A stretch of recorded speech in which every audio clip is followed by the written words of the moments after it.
sides. Now you just distribute this. Ape? Yes. No. No. Yep. Beef and chicken. Beef.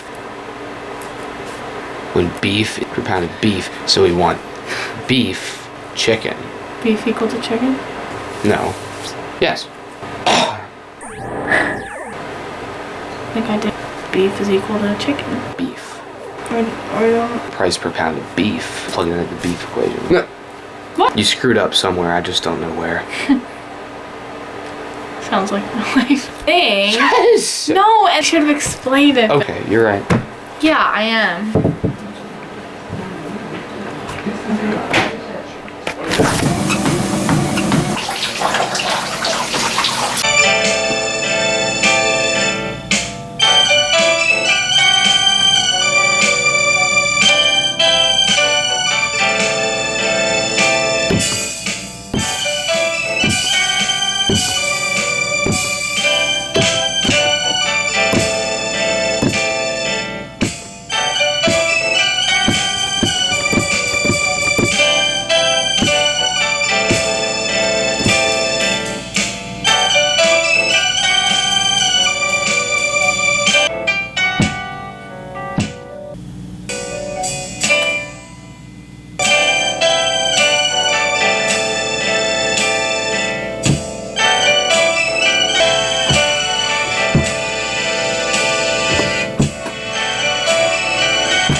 So gender is one of those things I've just never really fully understood. Neither from a right-wing perspective, or a left-wing perspective, centrist perspective, what have you. I think for most apolitical people, the standard definition of gender is simply how you are. In yourself, as a person, as a human being. I think there is a basic idea of identification with who you are, in that, you know, having certain bodily characteristics, having a certain genomic composition, having certain chromosomes leads to a certain mental state, which is in concert with those things. There's an agreement and a harmony there. And I think, you know, for most people that is gender, is that sum total concord, that lack of discord, lack of disagreement. But, I mean, for me, the issue with that definition is this, and what does it mean to really be in agreement with the way you are physically and then in terms of your genome? What does it mean to want to be another way? And that's a question for people, then, who do identify differently. What are those feelings? For me, I'm very aware of the way I feel about things. When I see something emotional, I'm aware of what emotions I feel. When I see something sad, I can pinpoint that sadness down to, okay, this touches on death. This touches on loss. This touches on certain base categories.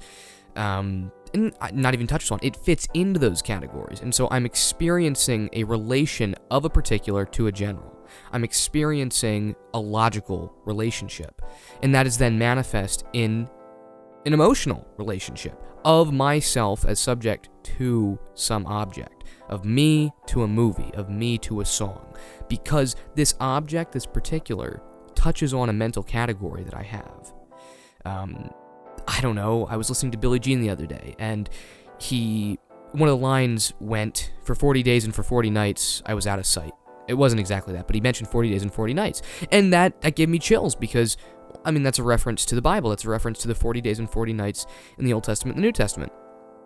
That was emotional for me because that is a religious signification and that contextualizes the Billie Jean song in a whole religious framework. Not really, but at least that line. And so that was emotional. And as I felt that emotion, I was aware of all those things immediately. And for people who are content, for people who understand what it is to be in line with gender, to feel that you are okay with your gender, I ask, can you list out those feelings? Because I can't. I don't feel discontent with who I am. My body is merely my body. My thoughts are merely my thoughts. I make no claims to being a male or a female. I am merely myself. I have a male body. That's it. I wouldn't say I'm agender. I don't know what that means. I'm myself. I'm a male human. I'm a Homo sapien that is male, biologically. That's it. There's no mental identification there. There's no feelings of identification there. There's nothing.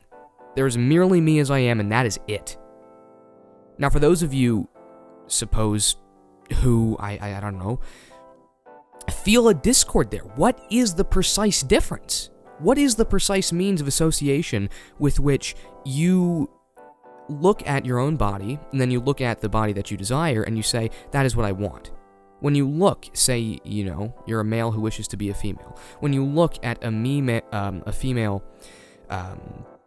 gynoid fat distribution, that is fat concentration in the hips and the thighs and in the breasts as well, what is it that you feel? Because I can look at any person's body and I feel precisely nothing. Erotic desires notwithstanding. In terms of my self-identity, I feel absolutely nothing. I can look at a male and I can appreciate, say, the sculpture of David in Italy, and I can look at that as a beautiful piece of reverence to human musculature, and I think that's fantastic, and that is, in a way, sublime, because it puts my being in the context of, humanity, more broadly speaking. But I don't think, wow, I love my masculine body. Oh, that's so good. I think, I'm human. I'm me. And I love that. And that's it. It's not a masculine feeling. It's a human feeling. And this is what I just don't understand. For people that are content with their gender identity, what does that feeling mean? If you're discontent, what does that feeling mean? What is it? People talk a lot about this discontent with regards to gender. And it's a very big debate, both in terms of just regular transgenderism and, other non-binary types of categories. But what are those feelings? What are they? I have never seen a person actually explicitly state what precisely, down to the categories I spoke of initially, those things are. And if you can't do that, I question why. Now, of course, none of this is to say that the identification itself is invalid. I make no claims to validity of personal emotions or otherwise, but it's just, why can't it be communicated? Why can it not be explicated? How can it be if it cannot be at the present moment? How is it that I can communicate my feelings about all these things except this gender issue that seems to be so prevalent to so many people? That's my big issue, is like, and then as a result of that, how many other people feel this way as well? How many people are out there, you're just born, you live, and you die. You don't even think about your genitalia or anything of that sort. You just are. I don't know. Because people, again, that's something that people also don't really discuss. And then by the same token, I wonder, well, if you suppose that it is merely that you identify with certain characteristics for the sake of expedience. This is kind of the argument that ContraPoints made in her video on the subject. That associating with gendered clothing is not association with the gender particularly, but is association with the clothing as a means to the gender. So it's kind of like a conduit. It gets you where you want to go without really being the thing that you're after. What I wonder then is that if this is purely a social thing, if you desire this as a means of social recognition primarily, how do you explicate those feelings? Because if this is not a personal thing, if this is a social thing, again, I don't understand that. Of course, I'm not the tallest guy in the world, but I don't look at tall people and I think, damn, oh my God, I just want to be tall. God, I'm so discontent with my body, I hate it. I used to be fat. I wouldn't look at skinny people and do that. I mean, I don't know. I'm also not the happiest guy in the world, so it's not a counterpoint to say then, well, you just don't understand it because your mind doesn't work that way. Well, then the question is why? How does your mind work? That is the fundamental question. What is there that you're thinking? And because I don't know what it is, and I would like to understand it. Because for me, and I think for many people, especially on the right, the issue with gender disidentification, with gender discord, is that they don't understand it. And now the counterpoint here is that people should not have to justify themselves to other people. People should be allowed to exist and do what they want freely, but unfortunately, that's not the way human communication works. If you want somebody to accept you, they need to understand you. Of course, toleration is something entirely different, and if you merely want toleration, I gotta say, that's a good tier lower below acceptance. But, I don't know. How is anybody fully supposed to accept anybody else without a precise explication of the thoughts they have about the thing? Because without that, it really, I don't want to say it comes off as invalid, because that's not true, because that's not how I think. But it makes things more difficult. It makes things unclear. It makes things ambiguous, because there is not this clear, okay, I can relate your mental categories to my mental categories. I can contextualize your thoughts and my thoughts. I can engage in this interpretive understanding of your being in the context of my being. I can say, I have this feeling, you have that feeling, we share a similar feeling. And now I can accept you because I relate to you. When those feelings are not clear, you can't relate. That's just basic human social psychology. And so again, this is what really gets me. How can I get to that understanding? How can I have a relationship with a feeling I fundamentally do not have? Or, in a more general sense, how can I come into a relationship in some broader context of feelings I may have otherwise had?